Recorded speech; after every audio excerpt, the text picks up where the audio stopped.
നമസ്കാരം. US state secretary Marco Rubio പറഞ്ഞിരിക്കുന്നത് എന്താണ് എന്ന് നോക്കാം. ഇന്ത്യ ഒരു സ്വതന്ത്ര പരമാധികാര രാഷ്ട്രമാണ്.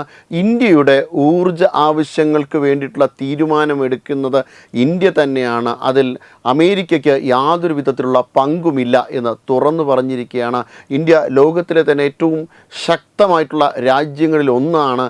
അതുകൊണ്ട് തന്നെ ഇന്ത്യയുടെ ഇന്ധന നയം തീരുമാനിക്കുന്നത്, ഊർജ്ജ നയം തീരുമാനിക്കുന്നത് ഇന്ത്യയാണ്.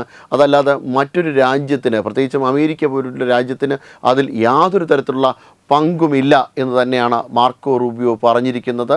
അങ്ങനെ രാഹുൽ ഗാന്ധിയുടെ ആ പ്ലാനും പൊളിഞ്ഞു. എന്തൊക്കെ പ്രസംഗങ്ങളായിരുന്നു പാർലമെൻറ്റിൽ നടത്തിയത്.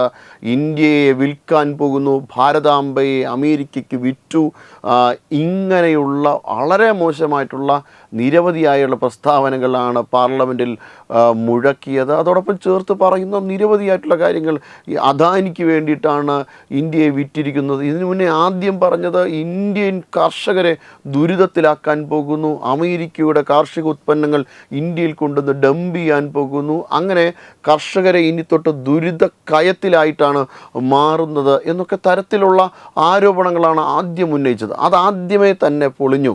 ഇന്ത്യയിൽ ഉത്പാദിപ്പിക്കുന്ന ഒരു കാർഷികോത്പന്നത്തിനും ഇവിടെ ഇറക്കുമതിയിൽ ഒരു ഇളവും അമേരിക്കയ്ക്ക് നൽകാൻ പോകുന്നില്ല എന്നുള്ള കൃത്യമായ ഉറപ്പ് അതിൻ്റെ കരാർ സഹിതം പുറത്തേക്ക് വന്നതിനെ തുടർന്ന് അതിൽ നടത്തിയ വ്യാജ ആരോപണങ്ങളെല്ലാം പൊളിഞ്ഞ് പാളിസായി. ഇതിപ്പോൾ രണ്ടാമത്തെ ആരോപണവും പൊളിഞ്ഞിരിക്കുകയാണ്. റഷ്യയിൽ നിന്ന് ഇന്ധനം ഇറക്കുമതി ചെയ്യുന്നതിൻ്റെ കാര്യത്തിൽ, എണ്ണ ഇറക്കുമതി ചെയ്യുന്നതിൻ്റെ കാര്യത്തിൽ ഇന്ത്യയാണ് തീരുമാനമെടുക്കുന്നത്. ഇന്ത്യ റഷ്യയിൽ നിന്ന് ഇറക്കുമതി ചെയ്യും.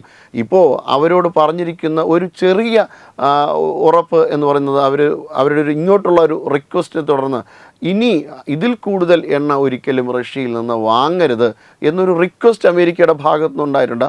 അത് പരിഗണിക്കാം എന്നുള്ള രീതിയിൽ മാത്രമേ പറഞ്ഞിട്ടുള്ളൂ. അതായത് ഇപ്പോഴെത്രയാണോ റഷ്യയിൽ നിന്ന് ഇന്ത്യ വാങ്ങുന്നത് അതിൽ കൂടുതലൊന്നും വാങ്ങില്ല. അങ്ങനെ ഒരു ഉറപ്പ് പോലും കൊടുത്തില്ല. ഇന്ത്യയുടെ ഊർജ്ജ ആവശ്യം അപ്പോഴും നിലനിൽക്കുന്നുണ്ട്. റഷ്യയിൽ നിന്ന് കൂടുതൽ ഇന്ധനം ഇറക്കുമതി ചെയ്യേണ്ടതുണ്ടെങ്കിൽ തീർച്ചയായിട്ടും ഇന്ധനം ഇന്ത്യ ഇറക്കുമതി ചെയ്യുകയും ചെയ്യും. അതിൽ ട്രംപിനെന്നല്ല ഒരു രാഷ്ട്ര നേതാവിനും അതിൽ ഒരു പങ്കുമില്ല. ട്രംപ് ഇങ്ങനെ വായി തോന്നുന്നത് മുന്നേയും പറഞ്ഞുകൊണ്ടിരുന്നു. അതുപോലെ തന്നെയാണ് ഇപ്പോഴും പറഞ്ഞത്. പാകിസ്ഥാൻ്റെ കാര്യത്തിൽ, ഇൻഡോ പാകിസ്ഥാൻ ഓപ്പറേഷൻ സിന്ദൂറിൻ്റെ കാര്യത്തിൽ എന്തായിരുന്നു ട്രംപ് പറഞ്ഞുകൊണ്ടിരുന്നത്? ഇത് കോംപ്രമൈസ് ആക്കിയത് ഞാനാണ്, ഞാൻ മുൻകൈയെടുത്താണ്, ഇന്ത്യ ആവശ്യപ്പെട്ടു എന്നുള്ള തരത്തിൽ, അങ്ങനെ തെറ്റിദ്ധരിപ്പിക്കുന്ന തരത്തിൽ ഒരുപാട് സ്റ്റേറ്റ്മെൻറ്റുകൾ ട്രംപ് നടത്തിയിരുന്നു. ഇന്ത്യ അതെല്ലാം കൈയൊഴിഞ്ഞില്ലേ?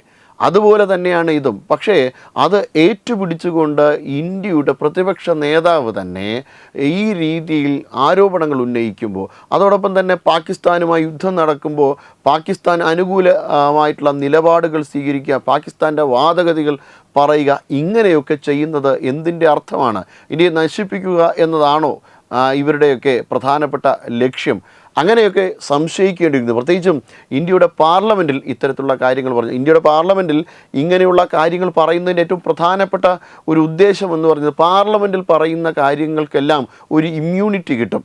അതായത് കോടതിയിൽ ചോദ്യം ചെയ്യാൻ പറ്റില്ല. അതുകൊണ്ട് തന്നെയാണ് ഇന്ത്യക്കെതിരെ പാർലമെൻറ്റിനകത്തുനിന്നുകൊണ്ട് രാഹുൽ ഗാന്ധി സംസാരിക്കുന്നത്. പക്ഷേ അതൊക്കെയും ജനം കാണുന്നുണ്ട്. അതെല്ലാം പൊളിഞ്ഞ് പാളിസായ ഒരു കാഴ്ചയാണ് ഇപ്പോൾ കാണാൻ പറ്റുന്നത്. അതോടൊപ്പം തന്നെ S-400 മിസൈൽ, ഇനി എണ്ണ വാങ്ങുന്നത് മാത്രമല്ല, S-400 മിസൈൽ റഷ്യ ഇന്ത്യ സഹകരണത്തോടുകൂടി ഇന്ത്യയിൽ നിർമ്മിക്കും. മേക്ക് ഇൻ ഇന്ത്യ പ്രോജക്റ്റിൻ്റെ ഭാഗമായിട്ട് ഇന്ത്യയിൽ നിർമ്മിക്കും. Su-57 മിസൈൽസിൻ്റെ കാര്യത്തിലും ഇന്ത്യയിൽ ഇവയൊക്കെയും നിർമ്മാണം നടത്തും.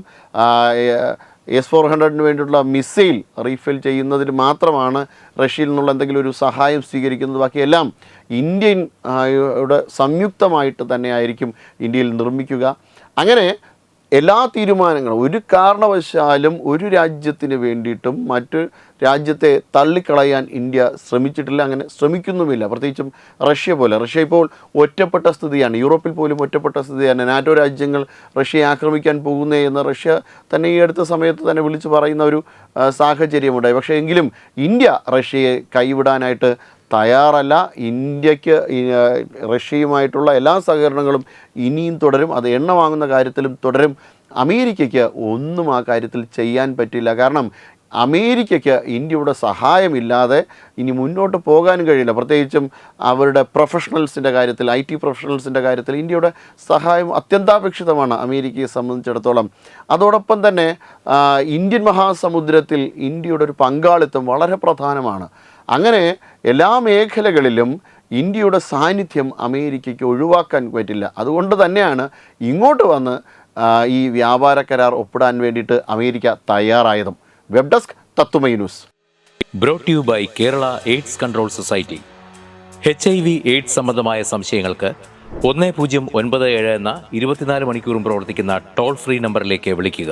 വാട്സാപ്പിലും ഫേസ്ബുക്കിലും ഒക്കെ സ്റ്റാറ്റസ് അപ്ഡേറ്റ് ചെയ്യാറുണ്ടല്ലോ. HIV സ്റ്റാറ്റസോ HIV പിടിപെടാനുള്ള സാഹചര്യങ്ങളിൽ കൂടി അറിഞ്ഞോ അറിയാതെയോ കടന്നു പോയിട്ടുണ്ടാവാം. എന്ത് തന്നെയായാലും മുൻകൂട്ടി പരിശോധിച്ച് HIV സ്റ്റാറ്റസ് അറിയൂ. സൗജന്യ HIV പരിശോധനയും കൗൺസിലിങ്ങും ആരോഗ്യ കേന്ദ്രങ്ങളിൽ പ്രവർത്തിക്കുന്ന ICTC അഥവാ ജ്യോതിസ് കേന്ദ്രങ്ങളെ സമീപിക്കുക. നിങ്ങളുടെ സ്റ്റാറ്റസ് എന്തായാലും വിവരങ്ങൾ രഹസ്യമായി സൂക്ഷിക്കുന്നതായിരിക്കും.